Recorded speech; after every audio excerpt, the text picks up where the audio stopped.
नमस्ते बच्चों, आपका स्वागत है लिटिल स्टार स्टोरीज में। आज सुनते हैं एक खूबसूरत कहानी, नन्ही तितली और उसका सपना। एक समय की बात है, एक सुंदर बगीचे में एक नन्ही सी तितली रहती थी। उसके पंख बहुत छोटे थे और रंग भी हल्के हल्के। इस वजह से वो अक्सर उदास रहती थी, लेकिन उसके सपने बहुत बड़े थे। वह ऊंचे पहाड़ों के पार उड़ना चाहती थी, नदियों के ऊपर से निकलना चाहती थी और नीले आसमान में दूर दूर तक जाना चाहती थी।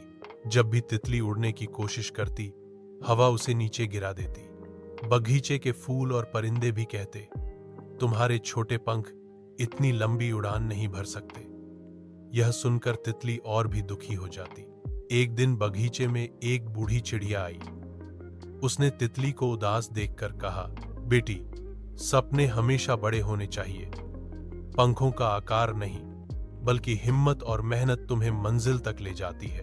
तितली को यह बात दिल को छू गई। उसने निश्चय किया कि अब हार नहीं मानेगी। हर दिन वह उड़ने की कोशिश करती, कभी गिरती, कभी संभल जाती। हवा उसे कभी दूर ले जाती, लेकिन वो रुकती नहीं। धीरे धीरे उसके पंख मजबूत होने लगे। फिर एक दिन सुबह सुबह जब सूरज की पहली किरण निकली, तितली ने अपने पंख फैलाए और उड़ान भरी। इस बार हवा उसे रोक नहीं पाई। वह आसमान में ऊंची उड़ गई, नदी के ऊपर से निकली और पहाड़ की चोटी तक पहुंच गई। बगीचे के सब फूल और परिंदे हैरान रह गए। सबने मिलकर कहा, तुमने साबित कर दिया कि अगर सपने सच्चे हों और हिम्मत मजबूत हो तो छोटे पंख भी आसमान को छू सकते हैं। तितली के चेहरे पर मुस्कान थी। उसका सपना अब सच हो चुका था।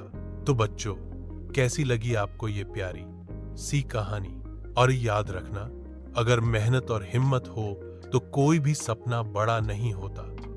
और ऐसी ही मजेदार और सीख देने वाली कहानियां सुनने के लिए जुड़े रहो लिटिल स्टार स्टोरीज के साथ। अगली कहानी में फिर मिलेंगे। तब तक खुश रहो और सपनों की उड़ान भरो।